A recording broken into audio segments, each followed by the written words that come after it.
Cuando Adriana me preguntó de qué quería yo versar mi disertación, claramente podría haber tocado quizás analizar la política nacional, la situación puntual de la Argentina frente a la pandemia, los desafíos que tiene la oposición, después de 4 años de haber sido gobierno, en especial ustedes que forman parte del que fue el principal partido de la coalición de gobierno de los últimos 4 años, y sin embargo decidí, porque me parecía que era interesante sacar un poco el foco, ir a el análisis dentro del campo internacional de una entidad que obviamente es estatal, es política, es un modelo económico, pero que producto de una estrategia muy brillante que tuvo por lo menos los últimos 30, 40 años, que yo llamo una estrategia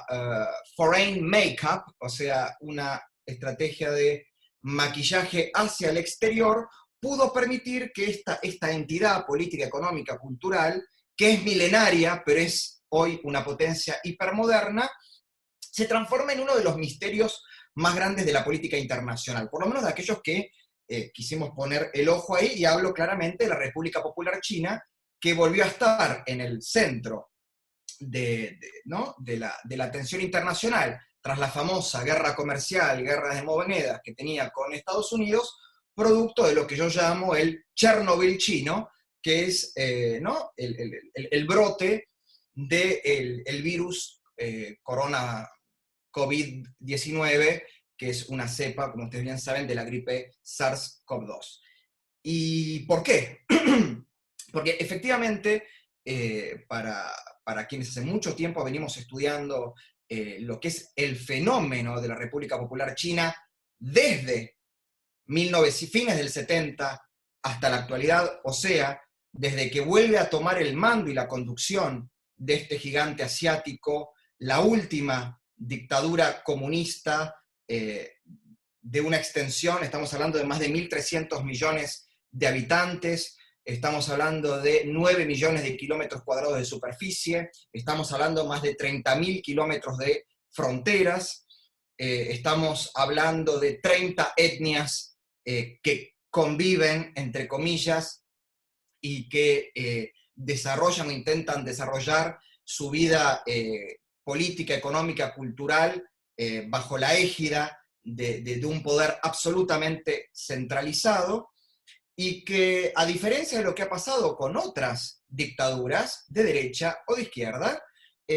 pareciera que las grandes democracias del mundo, durante estos últimos años, en especial, repito, estos últimos 40, que es cuando Deng Xiaoping toma de nuevo el poder en la China comunista e inicia el proceso de apertura y modernización económica, que luego seguirán y profundizarán sus sucesores, y que llevaron a China a disputarle la hegemonía económica global a los Estados Unidos, a desplazar claramente a Japón como líder económico del Asia y a transformarse en un actor político global de relevancia. Sin embargo, y más allá de todo esto, las democracias, y no voy a decir de Occidente, porque también las hay de Oriente, no pusieron el ojo y el foco, como se lo hicieron con Venezuela, con Cuba, con Corea del Norte, con Yemen, con Irán, en un sistema político que sistemáticamente viola los derechos humanos. Repito, un régimen político estructurado y articulado para violar sistemáticamente los derechos humanos. Por eso el título de esta disertación era Silencio China, ¿no? El por qué las democracias del mundo callaron y hoy tuvieron que volver a hablar tras este Chernobyl, que ahora vamos a ver cuál podría ser el potencial origen que dio al inicio de esta pandemia, frente a por lo menos los últimos 40 años de los 70 que lleva como régimen político totalitario. Me gustaría, antes de comenzar la disertación, decirles y recomendarles, discúlpenme, me apareció un cartel que dice algo de el anfitrión. Sí, ¿Sigo? Álvaro. Sí, Ah, seguí. Es ok, solo perdón. que nos regaló tiempo Zoom. Así que seguí Ah, sin perfecto. problemas. Perfecto, no sé si se había tenido la conversación. Antes de empezar a explicarles un poco cómo llegamos a la situación de hoy, me gustaría recomendarles tres libros. Yo después a Adriana le voy a pasar los títulos, pero me gustaría recomendárselos, que son tres libros que hablan en diferentes enfoques de esto mismo que voy a decir. El primero es un libro que escribió y editó el ex director de Relaciones Económicas de la Cancillería chilena, Osvaldo Rosales, que además ocupó cargos en la Embajada chilena en China Popular, que se llama El sueño chino, cómo se ve China a sí misma y cómo nos equivocamos los occidentales al interpretarla. El sueño chino, de Osvaldo Rosales, no es Luis Rosales, es Osvaldo. Bien, este es un libro breve, pero muy interesante porque, repito, es un funcionario de carrera de la Cancillería chilena dedicado a trabajar las relaciones económicas internacionales e incluso fue parte del equipo que intentó negociar un tratado de libre comercio de Chile con la República Popular China. Se los recomiendo. El otro es de Juan Pablo Cardenal, un analista político internacional muy joven pero muy prestigioso, El poder incisivo de China en América Latina y el caso argentino.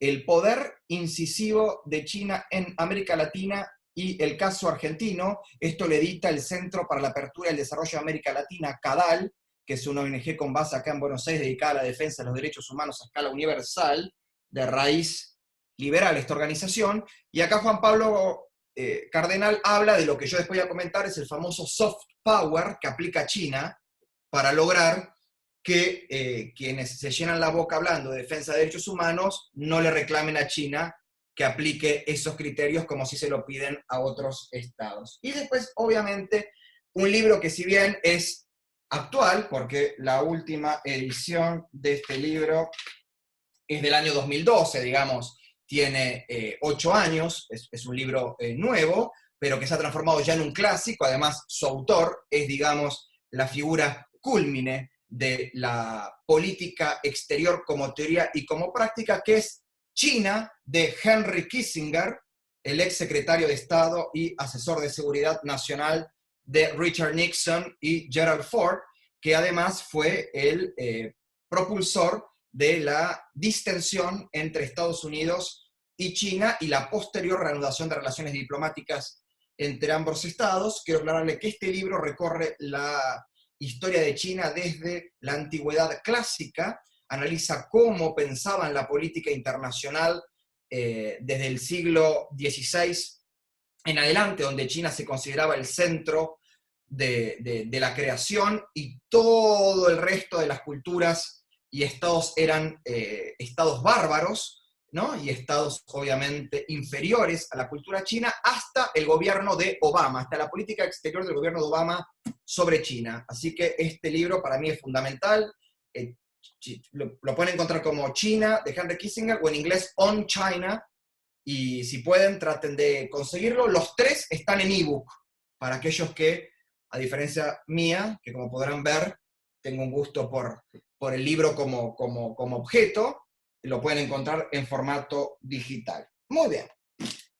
A mí me gustaría empezar a hacer un poco de raconto histórico. ¿Qué es la República Popular China? ¿Cómo llega a ser la potencia de hoy? No es un hecho casual, sino una sucesión, en algunos casos hasta podríamos decir planificada y perfectamente pergeñada por cráneos políticos y económicos de avanzada. Esto no quiere decir que sean buenas personas, que sean personas a emular, sino personas que han entendido lo que los alemanes llaman el Zeitgeist, o sea, el espíritu de su tiempo, en diferentes momentos.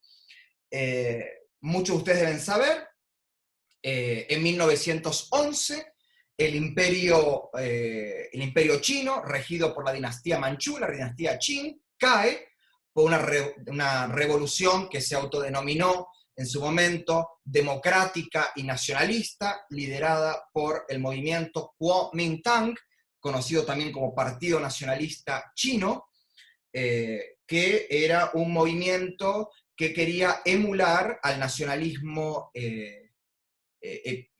emergente en ese momento, en principios del siglo XX, en las ex colonias británicas. Recuerden que en 1910, 1920 comienza a surgir el Congreso Nacional Indio, que va a ser el gran propulsor de la independencia en el 47 y la creación de la República India, el Indian National Congress, que va a ser el también propulsor de la independencia de Sudáfrica, de la metrópoli inglesa, y bueno, el comentar un poco, viendo estos movimientos que van surgiendo, si bien no es para liberarse de una potencia extranjera opresora, considera que el imperio y el modelo imperial chino ya no estaba adecuado a las exigencias del mundo moderno del siglo XX, sino que era endogámico, encerrado, ¿no?, en una corte reducida de personas que querían seguir viviendo en las dinastías milenarias chinas. Hago paréntesis, les recomiendo, acá veo chicos muy jóvenes, algunos parecen de 15, yo me estoy como con una angustia existencial, porque tengo 40 y ya tengo ganas de suicidarme. Pero, porque voy a nombrar una película que, claro, yo no digo que la vi en el estreno, pero la vi más o menos cerca y me da terror, que era El Último Emperador, se los recomiendo, El Último Emperador, ay, se me fue el nombre del famoso Bertolucci. Que habla sobre el último emperador chino, Puyi, que después termina siendo, entre comillas, emperador del estado Manchukuo, que fue un estado títere de Japón, en la década del 30 y 40, en el norte de China, lo que se conoce como Manchuria, y ahí se ve muy bien el motivo de la decadencia del imperio chino y el ascenso del nacionalismo republicano, entre comillas, del Kuomintang, liderado por Sun Yat-sen y por Chiang Kai-shek. Este último, un personaje que vamos a tener que tener muy presente en esta charla. En 1911, este movimiento nacionalista derroca al emperador, instala la República de China, tomando como modelo el presidencialismo norteamericano y parte del parlamentarismo europeo, y hasta 1922, hasta 1927, mantiene una relación de equilibrio y de no confrontación con el casi recién creado Partido Comunista Chino, que es creado en 1922, con el apoyo de la Unión Soviética, y que, bueno, estas dos formaciones, una de derecha y una de izquierda, se disputan el predominio político de esta incipiente república. Es hasta 1927 cuando esa tregua se rompe y comienza la llamada Guerra Civil China, por cuál de las dos facciones van a tomar el poder definitivo en China. Esta guerra llevó 22 años. 22 años de luchas intestinas entre la facción derechista del Kuomintang y la facción comunista marxista-leninista de inspiración soviética liderada por Mao Zedong, hasta 1949, cuando luego de la pequeña tregua e interregno en que ambas facciones se coaligan para luchar contra el invasor japonés en la Segunda Guerra Mundial, vuelven a combatir en el terreno bélico interno, y la facción comunista, liderada por Mao Zedong, logra prevalecer, logra triunfar y obliga a Chiang Kai-shek, líder supremo de la República de China, a exiliarse. Y esto, escuchen esto porque esto es un dato que realmente yo no sé si hay alguna película no occidental, debe haber alguna película china, porque supongo que lo habrán hecho.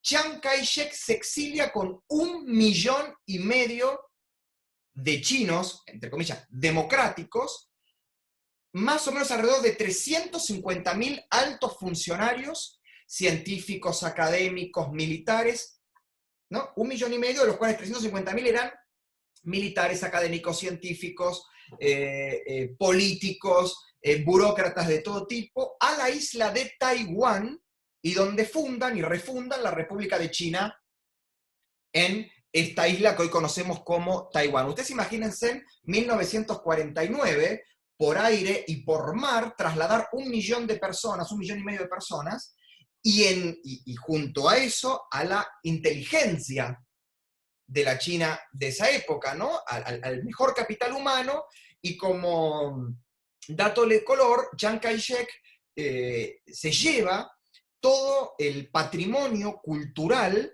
en especial todo lo que tiene que ver con las artes plásticas, las porcelanas, la alfarería, las estatuas de jade, que formaban parte del patrimonio del antiguo Palacio Imperial, de la famosa Ciudad Prohibida, que hoy forman parte del patrimonio del Museum Palace de Taiwán, o sea, el Museo del Palacio. En Taiwán, hoy en Taipei, en su capital, hay un museo que tiene las 3.500 piezas que formaban parte de la colección privada de los emperadores chinos, que por suerte Chiang Kai-shek se lo lleva a Taiwán, porque si no los comunistas, que odiaban todo lo que tenía que ver con la cultura tradicional china, lo hubieran destruido. Así que el que tenga la suerte de ir como yo a Taiwán, no dejen de conocer el Museo Nacional del Palacio, donde se encuentra, además, después de arte contemporáneo taiwanés y también de arte clásico y de arte moderno occidental, toda o la gran parte de la colección privada que tenían los emperadores en China. Pero esto quiero mostrarles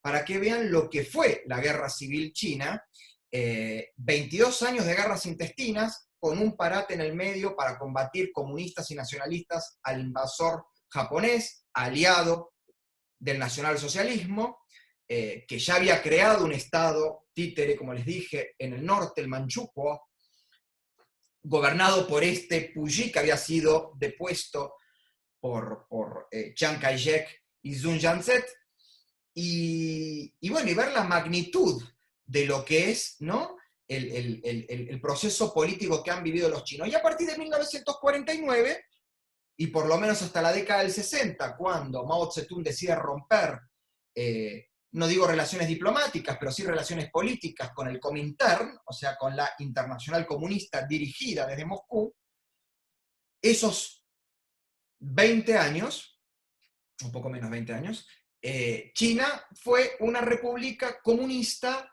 de típico corte stalinista, no como se las conocía en ese momento, lo que hace que todo Occidente, e incluido Japón, todo Occidente, incluido Japón, rompan relaciones con ese régimen comunista y reconozcan como la auténtica China a la China gobernada por Chiang Kai-shek desde Taiwán. ¿Sí? Hasta ahí más o menos me siguen. Levántenme en la mano si me siguen o yo estoy como por las dudas, porque o háganme el gestito, porque acá hay 15 personas y yo empiezo, me agarra como, ¿no? Aprieto quinta fondo y quizás es mucha información, pero también el tiempo es tirano. Como les decía, hasta 1960 que Mao decide romper y decide implementar un modelo chino de comunismo que es lo que después todos conocemos como el famoso maoísmo, ¿no? Que lo vamos a ver muy bien reflejado en un librito. Ustedes van a ver que en toda la parafernalia y en la propaganda comunista china van a ver siempre, yo lo tengo en la otra biblioteca, si no me acercaría, van a ver mucho a un grupo de, siempre imágenes de grupos de miles de chinos con la manito así y un librito chiquitito rojo, seguramente lo habrán visto, así levantado como si fuera un crucifijo. Ese librito es el famoso libro rojo de Mao, que es un librito que lo que tiene son frases y aforismos de Mao, que los chinos tenían que aprenderse de memoria y recitarlos como si fueran oraciones religiosas. Busquen, van a poder buscar Mao Red Book, si quieren pueden buscar, propaganda, y van a ver todos los chinos así, ¿no? Como enfocándolo al sol, y siempre de ese libro van a ver que en esas ilustraciones salen como rayos de luz, porque ahí estaba plasmada la sabiduría del líder, ¿no? Es a partir de 1960, repito, cuando rompe con la Unión Soviética, que Mao le aplica su modelo tan cruel y tan totalitario y tan autoritario como el de la Unión Soviética, más allá de que los maoístas de Occidente, principalmente de Europa, como siempre, exportando esas maravillas de personas, quisieron demostrar lo contrario, de que la China de Mao no cometía los delitos de Stalin, que la China de Mao no se mataba, no se torturaba, no se censuraba. Dicho sea de paso, yo creo que si me dan un segundo, creo que no lo tengo acá a mano. Tengo un librito muy interesante, pero no tengo acá a mano, a veces me tendría que haberlo buscado, pero ese sí es muy difícil de hallar, que se llamaba Argentinos en China. Es un libro publicado en fines de la década del 60, cuando un grupo de argentinos, entre los cuales se encuentra mi mentor y formador Juan José Sebrelli, viajaron a China, a conocer a Mao y a conocer la China maoísta, y cuando volvieron, plasmaron sus impresiones en ese libro, Argentinos en China o China. Ay, me encantaría encontrarlo, si después me dan un segundo, también le saco una foto y se lo mando a través de Adriana. Empieza un poco esta idea de Mao de extender su influencia, igual que los soviéticos, en Occidente, y ahí constituye el famoso maoísmo como corriente interna del comunismo internacional. Ahora bien, entre 1900, fines del 60, mediados del 60, fines del 60, hasta 1972, o sea, por lo menos 10 años, Mao Zedong comete y lleva adelante el acto criminal más grande que se conoció después de el Holocausto nazi y de los famosos juicios de Moscú, que es la terriblemente llamada Revolución Cultural. La Revolución Cultural fue un proceso en el que Mao Zedong, con un cinismo como pocas veces se podía ver en política, en realidad quiso hacerle creer a los chinos de que él quería escuchar su opinión, la opinión del pueblo, y del pueblo con todas sus vertientes, o sea, del productor, del trabajador, del intelectual, del burócrata, para poder llevar adelante las reformas necesarias que pusieran a China en la senda del desarrollo, el crecimiento y la modernidad. A tal punto que él instituye una famosa frase que está en ese librito, y que, oh casualidad, esa frase después fue tomada por un dirigente que se llamaba Néstor Kirchner, no sé si ustedes lo recuerdan, que era que florezcan 1000 flores. Esa frase, que florezcan 1000 flores, Mao lo que quería decir es que salga a flote todo lo que los chinos se venían reprimiendo por temor al régimen, que lo digan, que lo manifiesten libremente, que se liberen de las ataduras del temor, ¿no? Y que le hagan saber al liderazgo político chino, en realidad a Mao, porque todo centralizado en él, lo que realmente opinaban. Y en realidad lo que pasó es que fue que esa inteligencia, principalmente la intelectualidad, porque obviamente los trabajadores y más los del cordón industrial, los rurales, no tenían quizás la capacidad de poder expresar sus opiniones como las esperaba Mao. La inteligencia, sectores de la burocracia, ¿no? Muchos... acá alguien me está poniendo que lloró todo el día en el velorio de Néstor. Les pido por favor no me manden esos mensajes porque me distraen. Además yo no lloré, yo me cagué de risa. Entonces, vuelvo con lo de que florezcan 1000 flores. Chicos, no me distraigan, les pido por favor. La inteligencia, la burocracia, le empieza a manifestar las críticas, y ¿qué hizo Mao cuando los tuvo a todos identificados? Y dijo, mira vos, todos estos son críticos, que florezcan 1000 flores, y les pasó la guadaña, y trácatelas, los metió presos, los fusiló, los mandó a campos de concentración, de trabajos forzosos, ¿no? No solamente a ellos, a los individuos que criticaron, sino también a sus esposas, a sus esposos, a sus hijos, a sus familiares, ¿no? O sea que las flores duraron poquito, fueron rápidamente podadas, y obviamente con eso Mao Zedong lo que se aseguró, entre comillas, fue liberarse de la disidencia interna que le podía disputar el poder absoluto, ¿no? Hasta acá, obviamente, con la crítica y la condena de las democracias, principalmente Occidente. Por Occidente digo Europa continental, en ese momento, Japón y toda América. ¿Correcto? ¿Me siguen bien hasta ahí? Sí, perfecto, bárbaro. El concejal me levanta la mano, está en sesión virtual. Bien, ¿con esto qué quiero decir?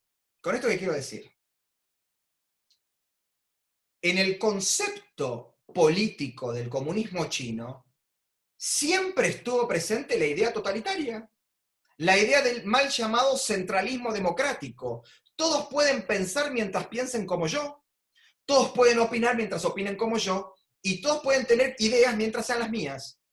Esta es la clara idea. Nunca hubo, y les aclaro, nunca hubo desde 1949 hasta la fecha un momento siquiera de verdadera apertura democrática, y por eso, con eso abarco la posibilidad de los chinos de elegir libremente a sus representantes, libertad de prensa, libertad de opinión, libertad de cátedra, libertad de religión. Nunca lo hubo. Esto ya es tajante y yo lo quiero dejar en claro. Por eso viene la gran maestría que en los últimos 40 años han tenido desde Deng Xiaoping en adelante los chinos para difundir otra cosa. O por lo menos tapar la falta de apertura democrática con otro tipo de apertura. En 1972-73 comienzan las negociaciones secretas entre Henry Kissinger, secretario de Estado norteamericano, y Zhou Enlai, que era primer ministro y ministro de Relaciones Exteriores de Mao, para comenzar lo que en política exterior, y el concejal que es internacionalista lo debe saber muy bien, el término de la détente. La détente es la distensión, que significa no te vuelves aliado, dos estados, pero aflojan, ¿no?, el proceso de choque. Ahora bien, claramente los intereses iban por carriles distintos. Henry Kissinger, un pragmático y un realista político impresionante, entendió, y me pongo de pie, entendió muy bien que distender las relaciones con China implicaba aislarla cada vez más de la Unión Soviética, quitarle a la Unión Soviética un aliado de poder y ponerle a la Unión Soviética un freno en el Asia-Pacífico, a los intereses de la Unión Soviética de expandirse al Asia-Pacífico. No nos olvidemos que estamos hablando del periodo de salida, que se va a dar recién en el gobierno de Gerald Ford, de la guerra de Vietnam, que fue un conflicto en el que China por primera vez toma partido de la misma forma que venía tomando partido la Unión Soviética en los problemas internos de sus países satélites que después formaron parte del Pacto de Varsovia. Entonces Henry Kissinger, muy inteligentemente, con un presidente excepcional como fue Richard Nixon, porque al margen de haberse mandado la cagada de Watergate, porque era un inseguro, un paranoico y todo lo que quieran, fue uno de los mejores presidentes norteamericanos, y en algunos casos mejor que Reagan, como otra vez de pie. Henry Kissinger y Nixon tienen la intuición de entender que había que descontracturar y relajar esa situación para ponerle un parate a la Unión Soviética, que tenía unas ambiciones expansionistas impresionantes. Kissinger hace una visita secreta, organiza ese preacuerdo, cuando lo logra vuelve y logra que Richard Nixon viaje a la República Popular China y sea el primer presidente norteamericano en pisar suelo chino y anunciar un proceso de distensión que llevará años después a reanudar las relaciones diplomáticas entre China popular, comunista, con Estados Unidos, pero que, a mi entender, llevó ahí a un error que creyeron que era accesorio, pero que hoy demuestra que fue fundamental, que fue aceptar un requisito de China de que China es una sola e incluye a Taiwán. Y Taiwán no es más que una provincia rebelde que en realidad intenta separarse de la esfera territorial tradicional de China. Y eso los norteamericanos lo aceptaron. Lo aceptaron ipso facto, pero obviamente con el pragmatismo que los caracteriza. ¿En qué sentido? Reconocen a China comunista como la única China, tienen relaciones diplomáticas con China comunista, pero inmediatamente sacan los norteamericanos una ley que se llama la Taiwan Relations Act, en la que Estados Unidos dice, si bien nosotros reconocemos por el principio de una sola China a la China popular, a la China comunista, nosotros creemos que por los antecedentes previos que tenemos, ¿no?, de defensa de la democracia, libertad de expresión, tenemos que mantener sólidas relaciones con la República de China, Taiwán. Y ahí establecen criterios para mantener relaciones económicas, culturales y militares con Taiwán. ¿Está? O sea, mantiene un equilibrio. Lo que implicó la salida de Taiwán del sistema internacional, o sea, de Naciones Unidas, el ingreso de la China comunista a Naciones Unidas, y por su peso a ocupar los lugares de preponderancia que hoy sigue ocupando, como por ejemplo, miembro pleno y permanente del Consejo de Seguridad de Naciones Unidas con derecho a veto, y obviamente, a partir de ahí, todo Occidente sigue a Estados Unidos, incluida la Argentina, reconocen a China comunista y dejan de tener relaciones con Taiwán. Lo que, por supuesto, a partir de ese momento, le empieza a dar a China una cobertura que hasta ese momento no tenía, y obviamente le facilita, imagínense, hasta ese momento, China, con suerte, tenía una oficina cultural y comercial en París, otra en Londres, con suerte una en Bonn, y de repente, cuando se abren las relaciones diplomáticas, empieza a tener embajadas en las principales capitales de todo el mundo.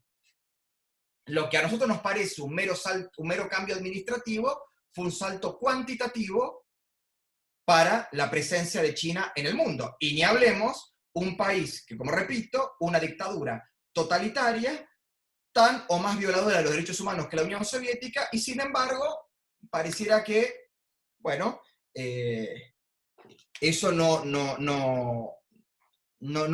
le generaba muchos dolores de cabeza a los occidentales. Muy bien, a partir de ahí, obviamente, todo tiene un final, todo termina, Mao Zedong muere, y como sucede siempre con los autoritarios y con los totalitarios, con los populistas y con los demagógicos, siempre generan una crisis que tiene que ver la crisis de su sucesor.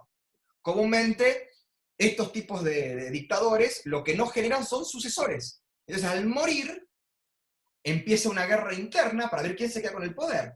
Y asume el poder durante un año y tanto, lo que se conoció como la Banda de los Cuatro, que era un grupo de tres lugartenientes del entorno más cercano de Mao, y la viuda de Mao, a onda una Isabelita, versión china, que gobiernan más cruelmente, más violentamente y de forma más totalitaria que Mao, pero obviamente no es lo mismo que a vos te pegue un sopapo tu viejo o te dé un rebencazo tu vieja, que venga cualquier chirusa o con cualquier mencho a darte un sopapo y un rebencazo. Entonces la gente dijo, no, una cosa que a mí me haya pegado Mao, porque Mao había luchado de liberación nacional y qué sé yo, y otra cosa que eran estos cuatro cirujas, ¿no? Encima la hembra, que no era casi ni la esposa oficial, a darnos acá esta Evita versión barrio chino, a meternos presos, y la gente se le levantó, y obviamente las terceras, cuartas y quintas líneas del poder político, económico chino, se alinean con las segundas líneas chinas que habían sido relegadas por esta Banda de los Cuatro, son desplazados, son juzgados, son fusilados, y asciende al poder un personaje que durante la era de Mao, por la paranoia propia de Mao, también había sido perseguido, también había sido relegado, no por ser muy democrático, pero sí por ser un hombre que entendía que había que modernizar China, que fue el famoso Deng Xiaoping, que Deng Xiaoping es el que inicia entre finales de la década del 70 y hasta principios de los 90, con su fallecimiento, el proceso de apertura y modernización económica. ¿Qué es eso? Muy bien, abrir China a el comercio y abrir China a la inversión extranjera directa radicada en territorio chino. ¿Está? Yo creo que ustedes me escuchan y dirán, bueno, pero tampoco es que hizo. O imagínense, ¿no? Una sociedad que lo único que conoció desde que existe, con 5.000 años de historia registrada, es el totalitarismo y es el feudalismo, ya sea imperial o comunista, el señorío, ¿no? Lo único que entiende es eso. Nada es propiedad del individuo, todo era propiedad o del emperador, que era representante de la divinidad en la tierra, o era propiedad del líder y del partido.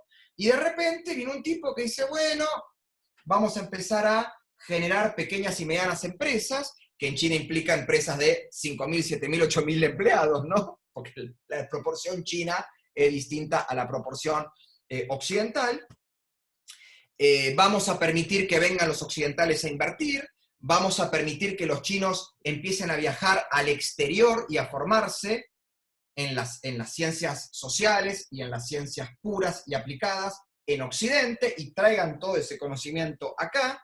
Deng Xiaoping y los líderes chinos empiezan a viajar al mundo. Hasta ese momento casi no viajaban.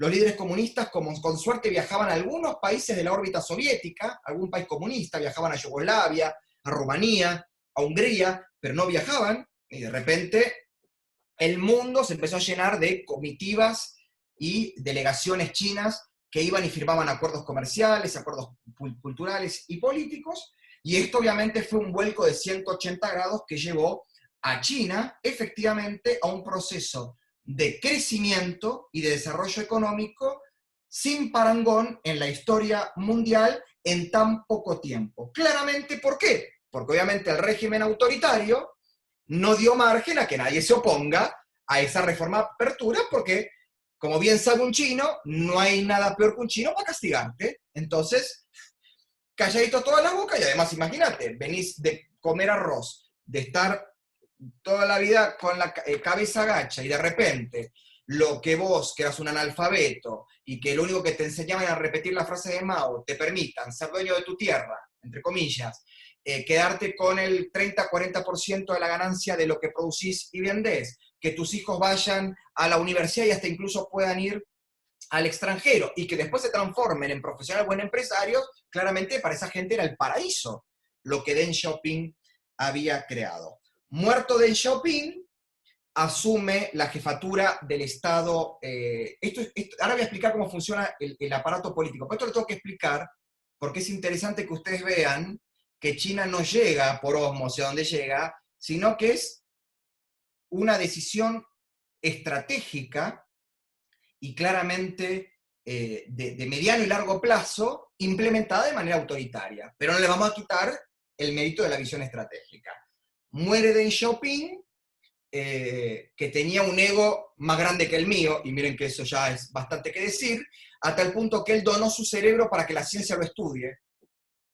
Una cosa que es maravillosa, ahí para que veamos un poquitito de lo que esta gente, ¿no? Si ustedes se ríen, pero esto es cierto, chicos, ustedes piensan que yo estoy haciendo comedia y esto no es un stand-up, sino que es cierto, y asume Jiang Zemin. Jiang Zemin, que gobierna, ahí empiezan más o menos un promedio a gobernar entre 10 y 12 años cada jefe de Estado, practica una política que ya llama algo así como la política del tridente o del trípode, que no tiene las acepciones que muchos de ustedes en sus mentes sucias estarán pensando. ¿Qué quiere decir esto? Jiang Zemin dice, perfecto, la apertura económica y la modernización de Deng Xiaoping está funcionando y nos está modernizando, pero claramente está generando una nueva clase vibrante en la sociedad china que si no la canalizamos y no la absorbemos, se va a transformar en opositor al régimen, que son los nuevos empresarios y los nuevos profesionales independientes.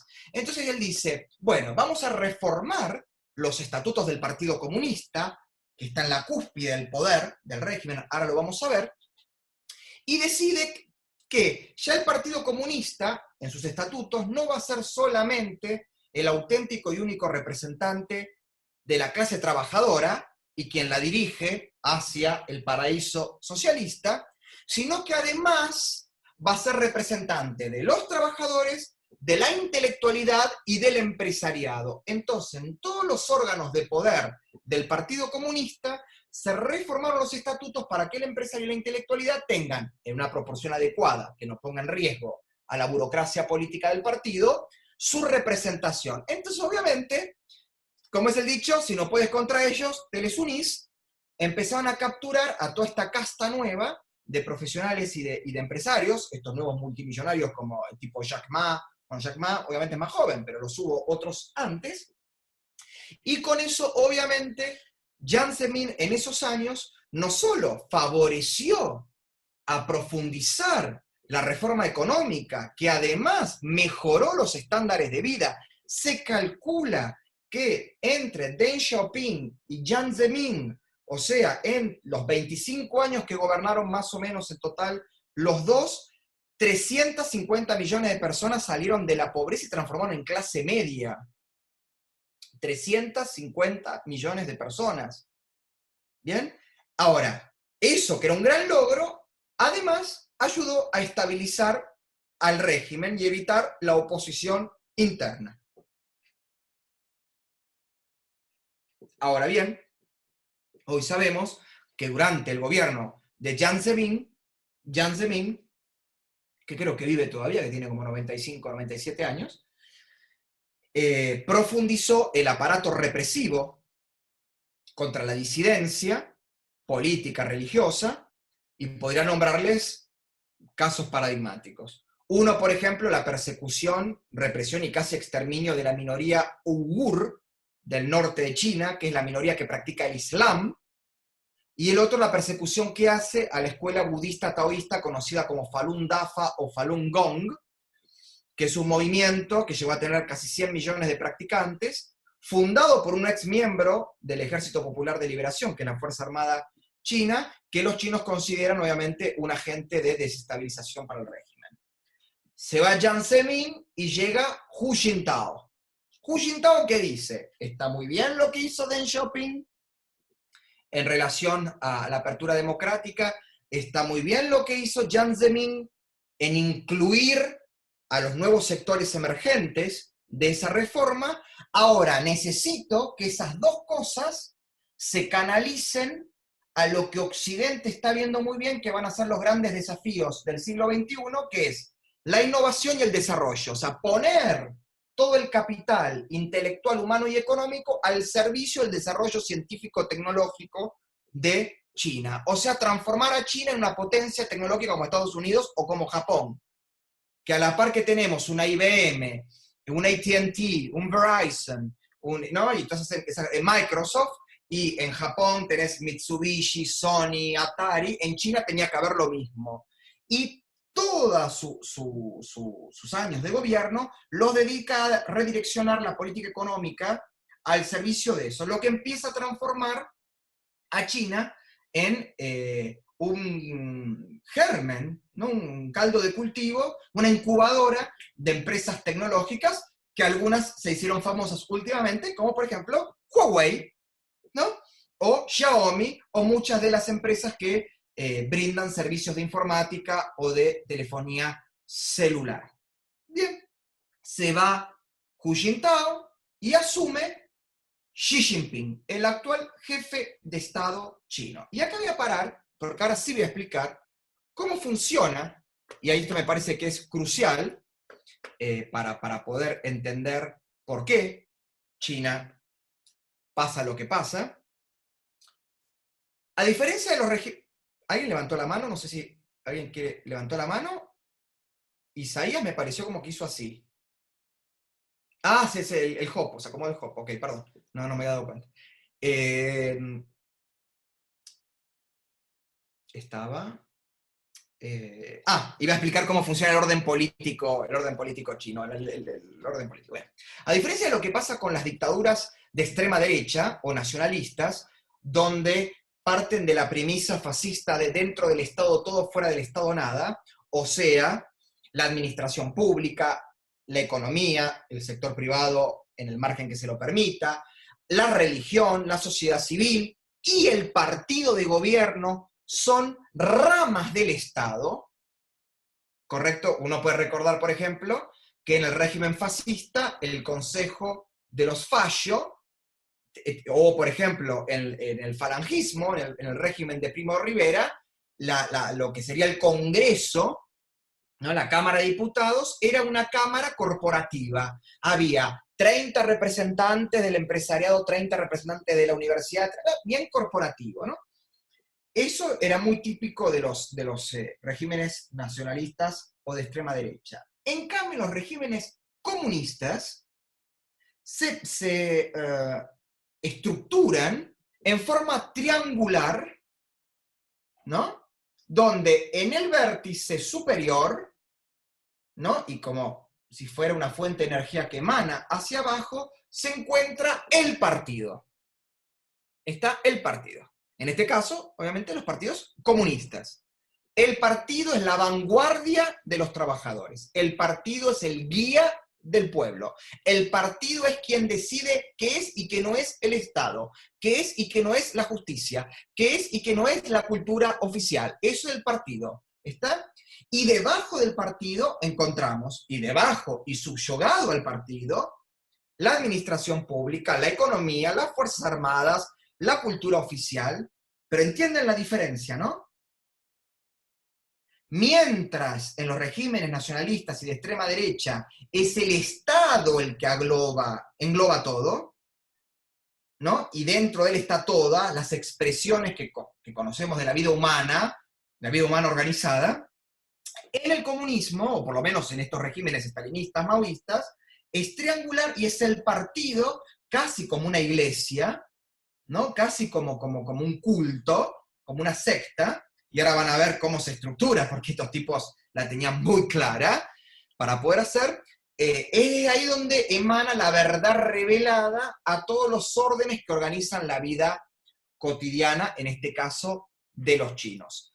Y, como les dije, hay un vértice superior que está el partido, y hay dos vértices inferiores, que son el aparato burocrático, lo que acá podríamos conocer como la administración pública, y por el otro lado, el Ejército Popular de Liberación, que es la Fuerza Armada China. Muy bien, el concejal no lo hace lo que hace Larreta y estornuda bien, muy bien. Y en el otro vértice inferior, como les decía, el Ejército Popular de Liberación, que engloba a lo que nosotros conocemos como las tres Fuerzas Armadas tradicionales, la Marina, la Fuerza Aérea y el Ejército. ¿Correcto? Ahora bien, ¿qué hace el Partido Comunista Chino? Dice, muy bien. Primero tenemos que crear, ¿no? Esto desde que se fundó, después se fue ampliando, un orden en el que parezca que nosotros le damos a la mayor cantidad de dirigentes la mayor cantidad de cuota de poder y de decisión, pero que sin embargo, como cual cebolla, el partido no sea nada más que capas y capas y capas y capas de poder donde nunca terminás encontrando dónde está el centro. ¿Sí? O, para graficarlo de otra manera, sería como la famosa punta del iceberg, ¿no? Donde uno ve y cree que el iceberg es eso, y sin embargo, cuando ve la foto, el iceberg tiene una profundidad, ¿no? Y una densidad que uno no la ve. Entonces estos señores dicen, bueno, a ver, vamos a hacer así. Estoy hablando de 1922 cuando se fundó, pero más o menos se mantuvo inalterable. Y escuchen además los términos, los nombres, pero los nombres son geniales. Dice, muy bien, tiene que haber una asamblea general del partido, algo así como la convención del PRO, una cosa así, ¿no? Bien, va a haber 500, 600 miembros. Oh, qué fantástico, 500 personas. Todos van a venir de todas las provincias, de todas las etnias. Va a haber gente del campo, de las... Perfecto, divino. Banderita. Pañuelos verdes, pañuelos celestes, todos los colores. Está todo ahí adentro. Muy bien. Eso sí, lo vamos a convocar, con suerte, una vez por año. Y tipo como en Norcorea, lo único que van a hacer es aplaudirnos como foca. Estos 500 imbéciles que van a estar sentados ahí, le vamos a regalar puestos en el Estado, y al primero que dice, quiero hablar, le metimos la merilla acá, y bueno, igual por más si le tiran un balazo, muchos no van a salpicar porque no creo que tengan nada dentro de la cabeza, pero tiene esos 500 tipos. Escuchen las proporciones, ¿eh? Pero ojo, a estos 500 tipos hay que ponerle un órgano más concentrado de poder para controlarlo. Y vamos a crear algo que se llame Comité Central. El Comité Central va a ser un grupo donde van a estar los principales ministros, jefes militares, directivos de las empresas estatales, y de 500 miembros pasamos a un Comité Central de 80, que se mantiene inalterable hoy. Usted fíjese en la proporción, ¿no? De representación. 500 son controlados por 80. Ya, a ver, y 500 controlan supuestamente 1.000 millones de habitantes, pero vamos a hablar de la estructura del poder del partido. 80 tipos, perfecto. Pero ¿sabes qué pasa? A ver, 1900, ya sabemos acá las ambiciones, las ganas de poder, que viste que todos quieren, viste, acá entre reina no nos pisamos el vestido, diríamos los gays, y bueno, vamos a tratar de poner un poquito de orden, y vamos a crear algo que se llame la Oficina Política Consultiva del Comité Central. ¿Te imaginas que, yo me imagino que el tipo que pertenecía a esa parte tenía que darle una tarjeta, la tarjeta era así. Porque imagínense encima como en chino o así, porque viste que en chino que te escriben todo así. Bueno, y va a estar formada por 20 personas. ¿Está? A los 500 los controlan 80, y a los 80 los controlan 20. Pero ¿qué pasa? Y 20 es un número par. ¿Qué pasa si hay empate? Y esto acá no les podemos dar tanta libertad a estos tipos, que encima seguramente ya son generales de división, ya son, viste, no, qué sé yo. No. Bueno, vamos a crear entonces el Comité Permanente de la Oficina Política Consultiva del Partido Comunista de la República Popular China, así como lo escuchan, que va a estar formado por 9 personas. Entre los cuales está el jefe de Estado, el primer ministro, el jefe del Estado Mayor Conjunto del Ejército Popular de Liberación, el jefe de propaganda y adoctrinamiento del partido a nivel nacional, por supuesto, y el jefe, que obviamente oficia, de prensa e informaciones, que es como, en realidad, el verdadero servicio de inteligencia interno. Y un grupo más de dirigentes que comúnmente son personas de prestigio, si tuvieran algún premio Nobel lo meten ahí, obviamente lo tienen calladito a la boca para no abrir la boca. Y entonces tenemos, repito, un país de 1.300 millones de habitantes, 9 millones de kilómetros cuadrados de superficie, 24.000 kilómetros de fronteras, un país que le disputa por Producto Bruto Interno, renta per cápita, por participación en el comercio mundial, la hegemonía a Estados Unidos, un país que se está armando y rearmando a pasos acelerados, un país que es incubadora de grandes tecnológicas que están casi directamente dedicadas a la surveillance, o sea, a la seguridad electrónica y al control de su población, y ahora después vamos a hablar del tema de lo que yo llamo la Guerra Fría 5G, gobernada por 9 personas. Ahora, acá hay un dato.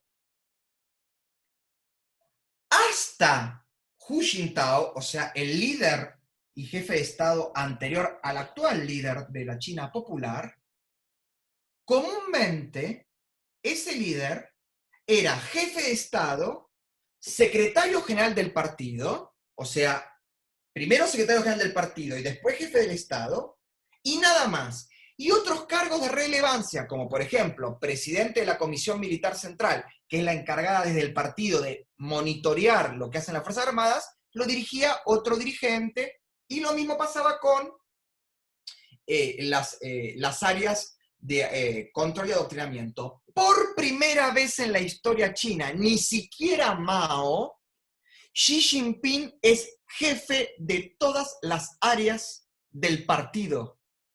Es secretario general del partido, jefe de Estado, virtual jefe de gobierno, porque el primer ministro está casi pintado, y además es presidente de la Comisión Militar Central, o jefe supremo de las Fuerzas Armadas. Un mismo tipo, que forma parte de un grupo de 8 o 9 personas, tiene la suma del poder público que ni siquiera Mao Zedong, el ídolo de la Revolución Comunista, tuvo. ¿Esto qué quiero decir? Que mientras por un carril China iba hacia la modernidad económica, científica y tecnológica, que es la base del capitalismo democrático liberal que todos nosotros defendemos, o gran parte de nosotros defendemos, por el otro lado, profundizaba sistemáticamente el aparato político represor y violador de derechos humanos, que hoy llegó a la cumbre de que este señor con esa cara que lo vemos que parece un panda que camina así, ¿no? Cuando vino acá a Argentina, que no sabe si es un robot, porque no tiene ni gestos, ese tipo hace y deshace. Yo creo que ni Putin tiene tanto poder en Rusia como tiene Xi Jinping en China. ¿Está? Dicho esto, creo que con esto tienen claramente una idea de que uno podrá ser empresario en China, uno podrá ser periodista, profesional, uno podrá ser obrero, trabajador rural o industrial, pero claramente lo que no es un individuo libre en China. Tenga el poder que tenga. Dicho sea de paso, los gobernadores de las provincias chinas o alcaldes de ciertas ciudades que tienen poblaciones casi iguales que las de países enteros, porque hay ciudades en China que tienen 20 millones de habitantes y hay provincias que tienen 40, 50 millones de habitantes, o sea, la población de Argentina y un poco más.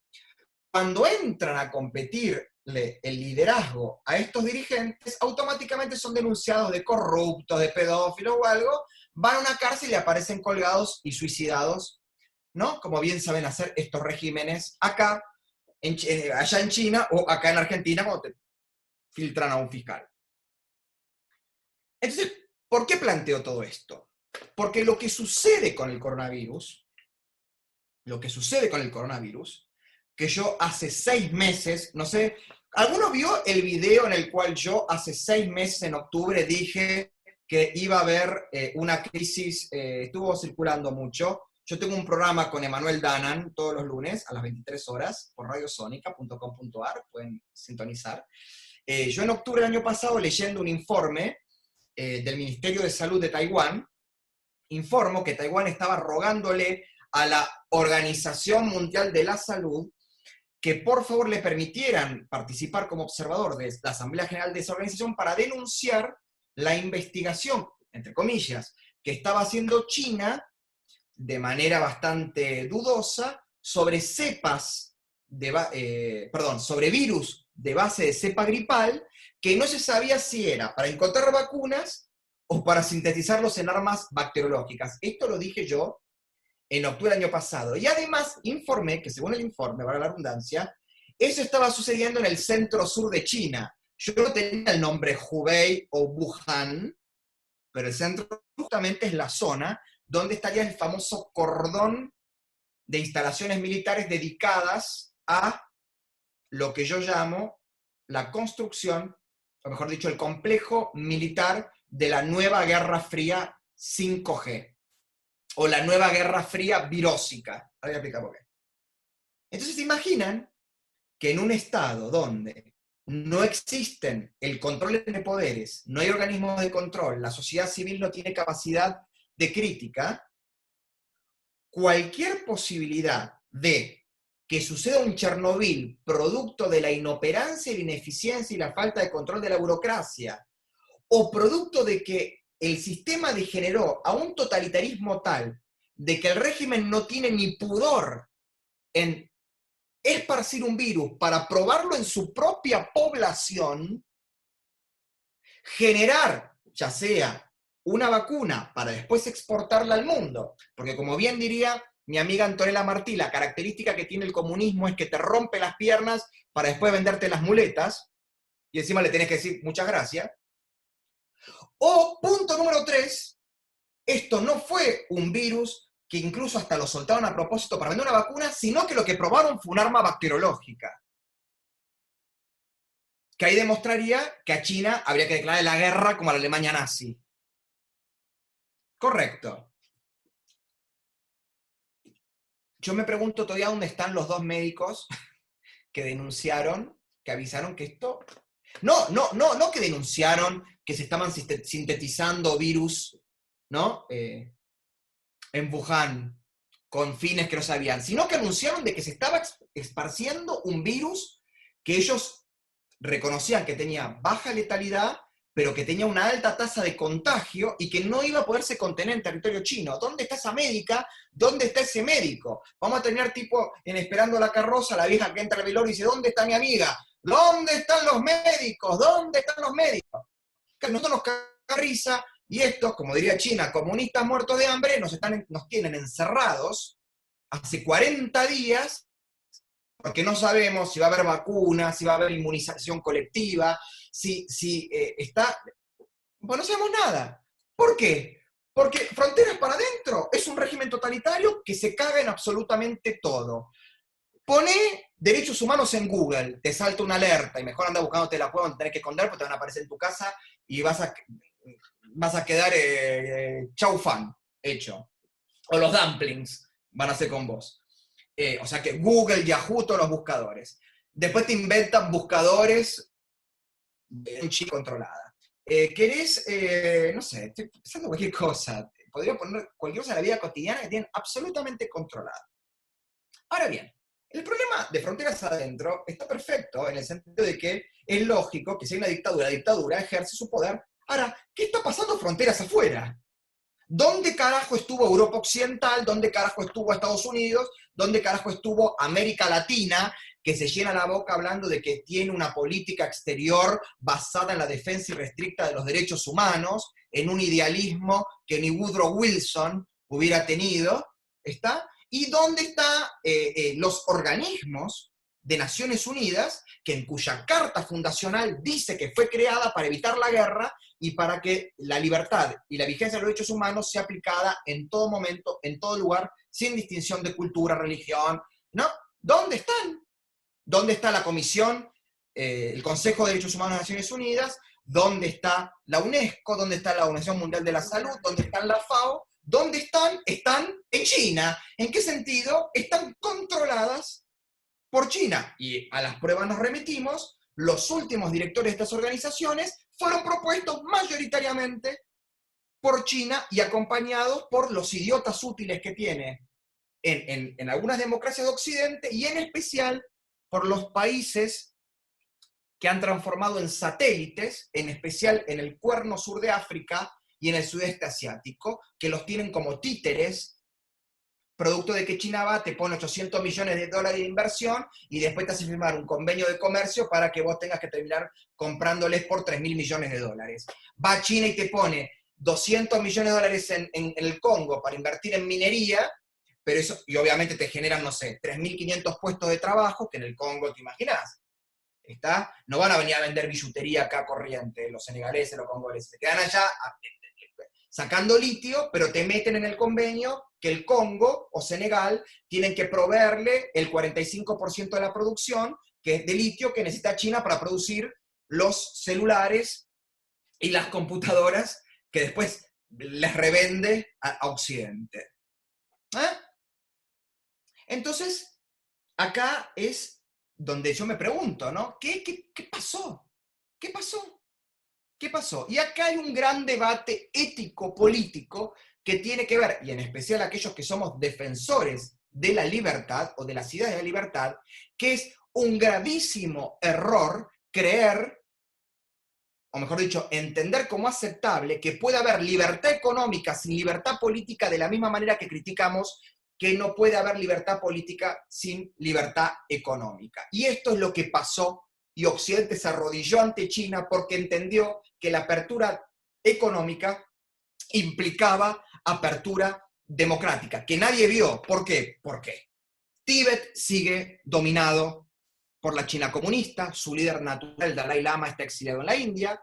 Hoy estamos viendo el nivel de represión que viven los hongkoneses desde que forman parte como zona administrativa especial de China y dejaron de ser colonia británica, los problemas internos que tiene el régimen con los alcaldes de Macao y Shanghái, que son las ciudades más cosmopolitas y más abiertas a Occidente, el diferendo que tiene China con Taiwán, que es casi siempre un hervidero, que algún día una chispa va a hacer saltar todo por los aires, y después todo lo que les conté que tiene que ver con la represión interna. ¿Dónde están las democracias del mundo frente a esto?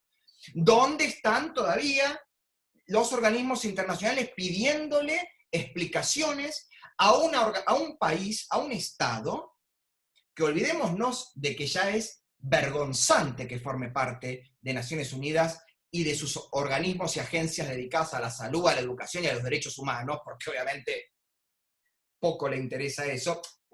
Y ustedes me pueden decir, pero no, Álvaro, mira la tasa de analfabetismo, qué baja que es. La tasa de mortalidad cada vez, claro, la salud, eso significa que eso hay buena salud y buena educación. No, querido.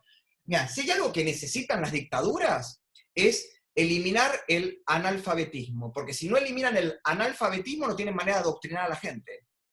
¿Cómo mierda les hacen leer el librito de Mao o los libritos? ¿Por qué tenés a la población, querés bajar la mortalidad infantil o, como en el caso de China, controlar la población y la salud pública? ¿Por qué necesitas mano de obra sana? No los puedes tener enfermos, los tenés que tener, ¿no?, preparados para cada uno el rol que ocupe, civil, militar. ¿Dónde estuvieron? ¿Dónde estuvo toda esta gente? ¿Dónde estuvo Obama, Bill Clinton incluso en algún punto Reagan, dónde estuvieron los demócratas de América Latina, la Internacional Socialdemócrata, ¿no? ¿Dónde estuvieron todos estos? Silencio China, silencio China. Y hoy tenemos producto, repito, de 3 posibilidades. La burocracia médica, científica, china, totalmente ya aplanada, no pudo contener el brote de un virus que mutó y en vez de aceptar y publicitar y alertar a los propios chinos y al mundo de esto, se callaron, como pasó con Chernobyl. Los que ven la serie lo ven, la escena, la famosa escena, no sé, ¿ustedes ven la serie Chernobyl? ¿La han visto? La famosa escena del grafito, cuando el tipo tiene el grafito acá y lo va carcomiendo y dicen, no, es cemento. Pero sos pelotudo, te está mostrando que es cemento, ¿me entendés? No, esto es, no sé, qué sé yo, esto no es un lente, esto es un cuchillo. Si el partido dice que es un cuchillo. Y Chernobyl, o, repito, las instalaciones médicas, científicas, no me escriban mensajes, chicos, me lo hacen a propósito, me sacan Calvermatter. Mentiras, acá tenemos un comunista. Calvermatter es un comunista, el camarada Calvermatter. Yo venía con una inco en defensa de la libertad y ustedes me tiran chistes, esto es una toma de pelo. O las instalaciones médicas chinas estatales probaron un virus para crear una vacuna y salirla a vender, porque son muy bichos para eso, o acá el COVID es un virus sintetizado para transformarlo en un arma. Y repito, señores, desde que comenzó la pandemia, de la misma manera que en Fulton, este señor, Sir Winston Churchill, dijo, y lo tengo acá, lo tengo al lado de Borges para que veanlo. Sir Winston Churchill dijo, a partir de ahora ha bajado una cortina de hierro que dividirá al mundo libre de los pueblos oprimidos del este. De la misma manera, yo les digo, señores, que con esto comenzó, a mi entender, y si no me equivoqué hace 7 meses, no creo equivocarme ahora, acaba de comenzar la nueva versión 5G de la Guerra Fría como la conocimos desde 1945 hasta 1992, con algunas alteraciones. Sigue siendo bipolar, no está más la Unión Soviética, ahora es China. Sigue siendo por el predominio económico, político y cultural, claramente. Sigue habiendo un riesgo de exterminio y de destrucción mutua asegurada. Lo que ha cambiado es que las armas que se utilizan y el teatro de operaciones no es más el de 1945 a 1992. Ahora el teatro de operaciones es el cuerpo del ser humano y es el mundo informático, cibernético, los algoritmos. Y las armas son virus cibernéticos y virus sintetizados en laboratorios para afectar la salud de los cuerpos. ¿Correcto? ¿Qué vendrá después? No tengo ni la más reputa idea. Me encantaría poder decírselos con absoluta confianza, pero no lo sé. Y me aterra. Empezamos un proceso de transición que no sabemos a dónde va. El mundo como lo conocimos ha dejado de existir.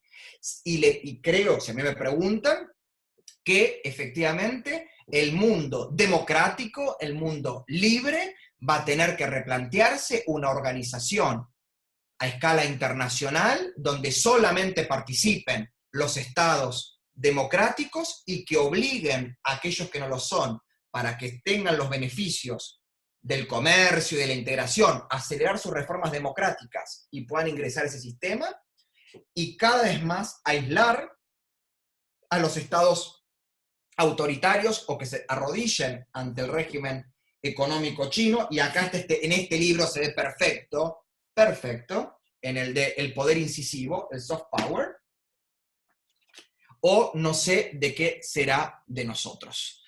Así que apelo realmente al liderazgo, no sé si será Donald Trump, si será Bolsonaro, será Emmanuel Macron, será Frau Angela Merkel, no sé quiénes serán, realmente desconozco, no tengo idea.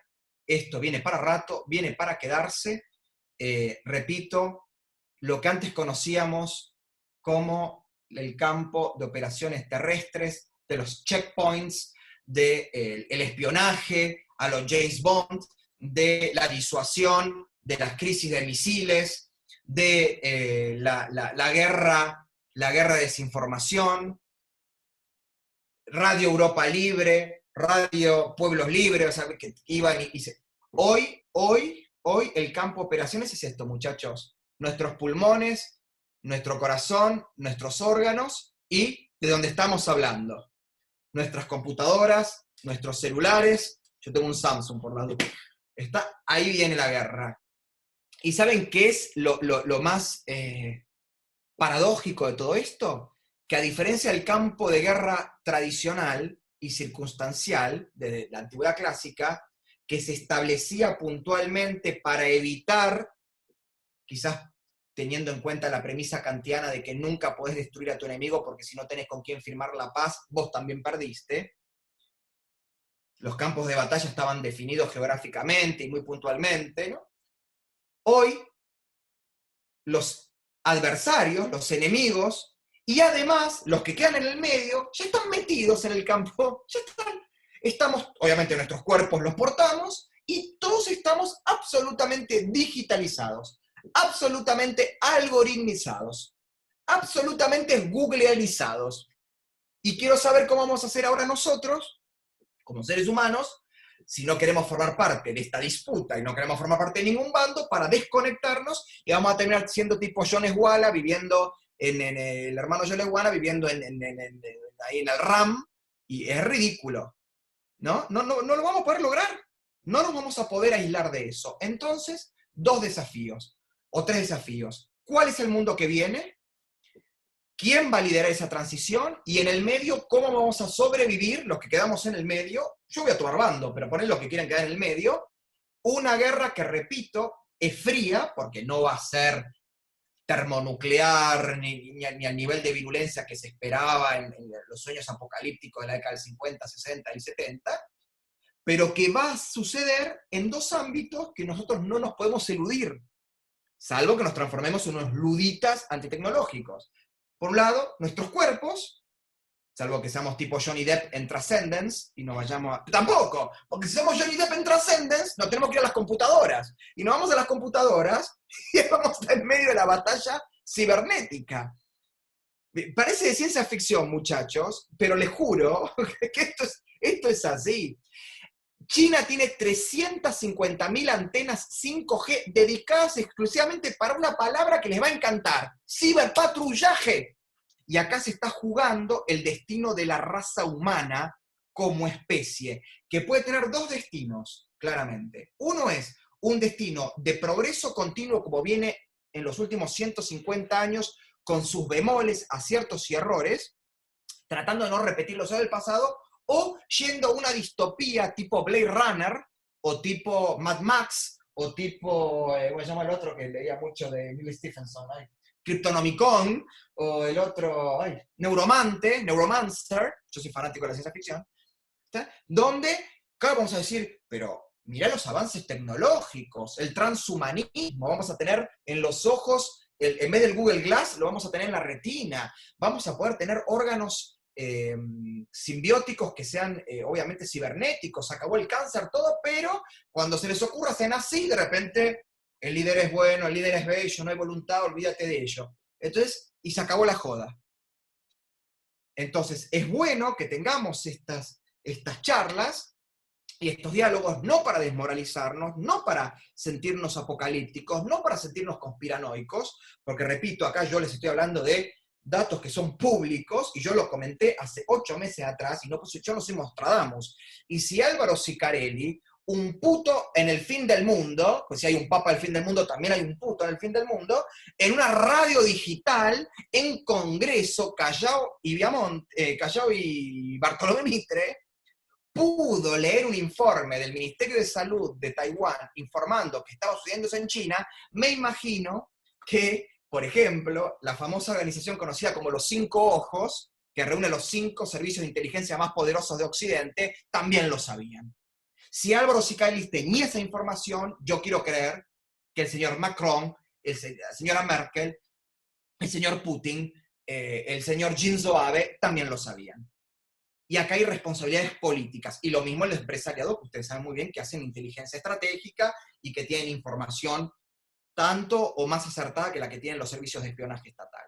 Por eso repito, no caer en la desmoralización, no caer en el temor apocalíptico, pero sí estar atentos porque acá hay dos posibilidades. Se toma bando y se asumen las responsabilidades, o uno queda en el medio y ve la manera de cómo va surfeando una guerra que, repito, tiene los mismos esquemas de la Guerra Fría, pero cambian parte de los actores y parte de los mecanismos de poder y de combate. Les agradezco muchísimo el tiempo que me han escuchado y